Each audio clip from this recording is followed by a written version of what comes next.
নমস্কার বন্ধুরা, welcome to সম্পাস kitchen. আজকে কিন্তু রান্নাঘর থেকে বেরিয়ে একটা মিনি কিচেনে এসে পৌঁছেছি। দেখতে পাচ্ছি এটা কিচেন নয়, একটা জাস্ট টেবিলের ওপর আমি কিছু সরঞ্জাম নিয়ে নিয়েছি, কারণ আমি বাড়িতে নেই, বাইরে রয়েছি গুয়াহাটিতে। আর হঠাৎ করে আমার ছেলের ইচ্ছা হচ্ছে একটু মোমো খাবে। এবার মোমোটা আমরা এখানে একদম কিভাবে কত ইজিলি একদম জিনিসপত্র ছাড়া, দেখতে পাচ্ছি আমার কাছে শুধুমাত্র ইউটিলিটি কুকার রয়েছে, যেটা আর কি বলে যে এটা কি বলে, ইউটিলিটি কুকার ঠিক নয়, এটা কেটেল বলে, মাল্টি কেটেল এরকম একটা ব্যাপার বলে। যাই হোক, এটা ইলেকট্রিকে চলে। এটাতে আমরা আজকে মোমো তৈরি করব, খুবই কম ইনগ্রিডিয়েন্টস দিয়ে জলদি তৈরি করব। সঙ্গে থাকো, তোমাদের তার জন্য শেয়ার করছি। দেখো, আমি বাজার থেকে 200 গ্রাম মুরগির মাংসের কিমা নিয়ে এসেছি। এই যে এটা কিন্তু দোকানে কিমা করেই দিয়েছে। 200 গ্রাম ওটাকে আমি ভালো করে ধুয়ে নিয়েছি। এবার এর মধ্যে যেটা আমি দেবো, প্রথমে দেবো লেবুর রস। পাতি লেবু পেলে ভালো হতো, বা ভিনিগার হলে আরও ভালো হতো। ভিনিগার আমি এখানে আনিনি বাড়ি থেকেও, আর এখানে শুধু একটা বোতল কিনলাম না, তাই জন্য দেখো লেবুর রসটা আমি দিচ্ছি। এটা হলো কাগজি লেবুর রস দিচ্ছি। তার সঙ্গে দেব আদাটা মোটামুটি 1 টেবিল স্পুন মতো কুচিয়ে নিয়েছি।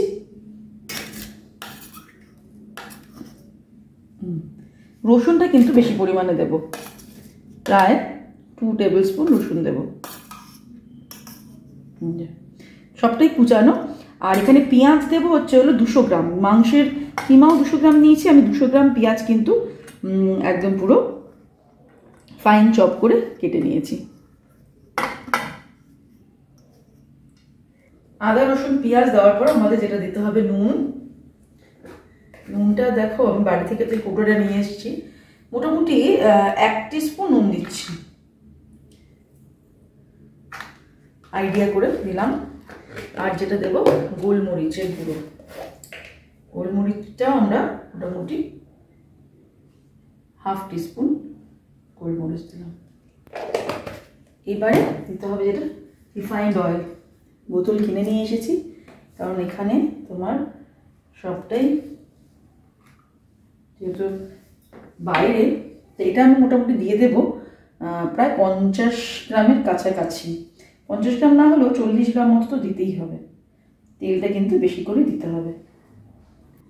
এবারে আমি সব কিছুকে ভালো করে মেখে নিচ্ছি। মেখে এটাকে আধ ঘন্টা মতো রেখে দেব, আর সেই সময় আমরা ময়দাটাকে মেখে নেব। এই যে পুরটা কিন্তু আমাদের রেডি হয়ে গেল। একদম বেসিক জিনিসগুলো দিয়ে আমরা চিকেন মোমোর পুরটা তৈরি করে নিলাম। এবারে আমরা ময়দাটাকে মাখবো। 250 গ্রাম ময়দা দোকান থেকে কিনে নিয়ে আসা হয়েছে, কোনো মাপের ব্যাপার এখানে নেই। 250 গ্রাম আমরা ময়দা কিনে এনেছি, সেটাকে আমি ঢেলে নিলাম। যে কোনো জায়গাতে দেখবে এই বেসিক জিনিসগুলো কিন্তু পাওয়া যায়, সুতরাং সেটা নিয়ে চিন্তা হয় না। ময়দা বা চিকেন বা তেল এই সমস্ত আমরা পেয়ে যেতে পারি। এর মধ্যেও দিয়ে দিচ্ছি আমি নুন, সামান্য একটু নুন দেবো,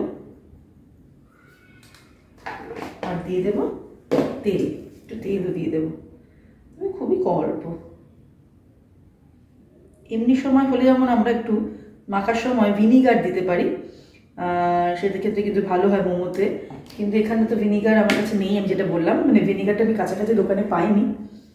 গুয়াহাটিতে যে জায়গায় আমরা রয়েছি ওটা একদমই হাইওয়ের ধারে, মানে হাইওয়ের ধারে একটা লালনগাঁও বলে জায়গা, সেখানে জায়গাটা খুবই ছোট্ট, সেখানে তেমন বাজারপত্র নেই। এবার আমি দেখো নুন আর তেলটা কিন্তু ময়দার সঙ্গে ভালো করে মিশিয়ে নিলাম।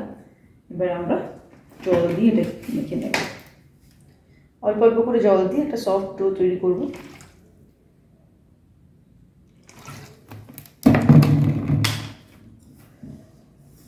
ডোটা মেখে নিয়ে ডোটাকেও 20 মিনিট রেখে দেবো। তাহলে আমাদের কি হলো, পুরটাও আধ ঘন্টা হয়ে গেল, ডোটাও 20 মিনিট রাখা হয়ে গেল, দুটো একসঙ্গে টাইম সেটটা হয়ে যাবে।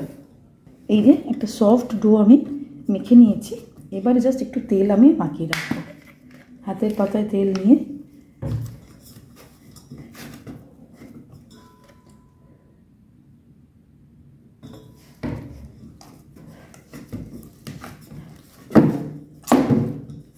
দিয়ে ভালো করে মেখে নিলাম। হাতের পাতায় তেল দিয়ে এটাকে মাখিয়ে রেখে দিলাম। এবার আমরা এটাকে রেখে দেবো ঢেকে 20 মিনিট, তারপর ফিরে আসছি। 20 মিনিট হয়ে যাওয়ার পর এবারে আমি এখান থেকে একটা লেচি করে নিলাম। লেচিটা এরকম সাইজ না, লুচির থেকে একটু ছোট, ঠিক আছে। দিয়ে এটাকে বেলবো। মেন সমস্যা হচ্ছে এই বেলুন চাকিটা কিন্তু জোগাড় করাটা একটু টাফ, কারণ এটা তো সব জায়গায় অ্যাভেলেবেল থাকবে যে আমরা পেয়েছি, কারণ এখানে কিছু কনস্ট্রাকশনের কাজ হচ্ছে, সেখানে সেই ভাইরা এখানে ওদের কাছে সমস্ত কিছু রয়েছে বলে পেলাম এটা।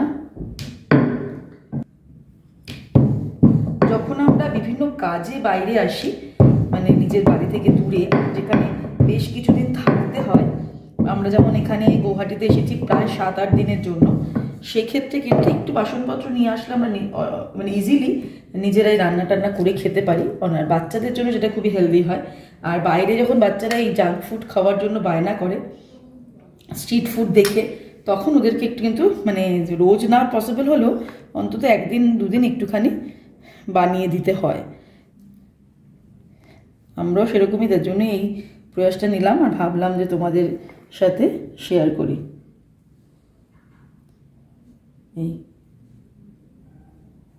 এইভাবে মোমোগুলোকে ছোট ছোট করে তৈরি করে নিচ্ছি।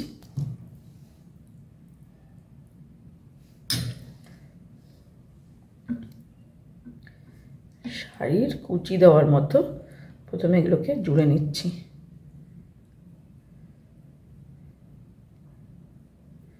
তারপর সব কটা মুখ জুড়ে আমরা এভাবে জুড়ে দিচ্ছি, দিয়ে একটু ঘুরিয়ে দিলাম।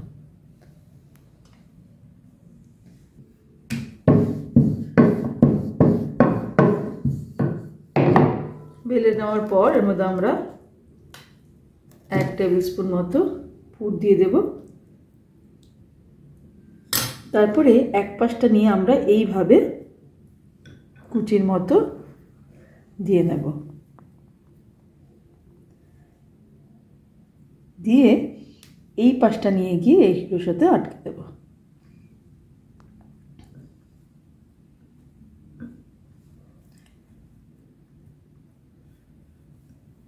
এই যে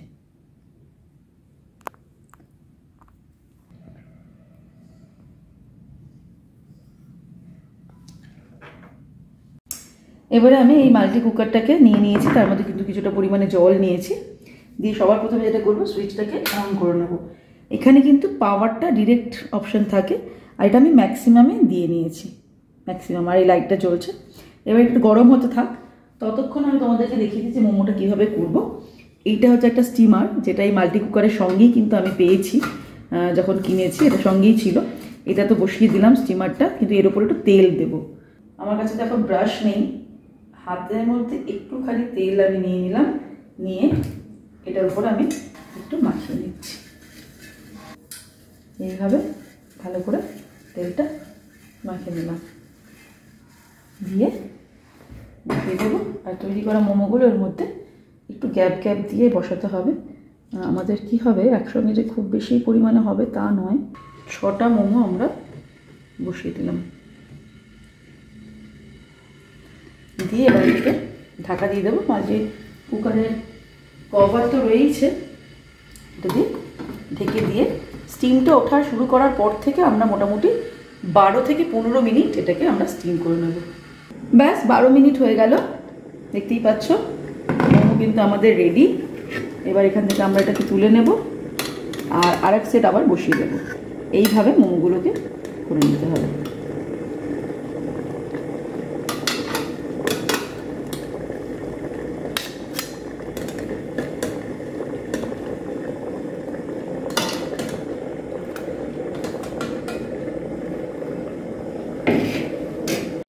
ব্যাস আবার এটাকে ঢাকা দিয়ে 12 মিনিট থেকে 15 মিনিট বুঝে আর কি করে নিতে হবে। তাহলে তোমরা দেখলে আজকে যে বাড়িতে না থেকে হোটেলে গিয়েও আমরা মাল্টি ইউটিলিটি কুকার বা ইলেকট্রিক কেটেলে কিভাবে মোমো তৈরি করতে পারি, চিকেন মোমো তৈরি করতে পারি, যার একদম ইজি রেসিপি। রেসিপিটা ভালো লাগলে কিন্তু লাইক আর শেয়ার করতে ভুলো না। আর এরকমই দারুণ রেসিপির আপডেট পাওয়ার জন্য সম্পাস কিচেনকে সাবস্ক্রাইব করে নাও আর বেল নোটিফিকেশনটা অ্যাক্টিভেট করে নেবে। তাহলে আজকে বিদায় নিচ্ছি, আগামী ভিডিওতে আবার দেখা হবে। নমস্কার।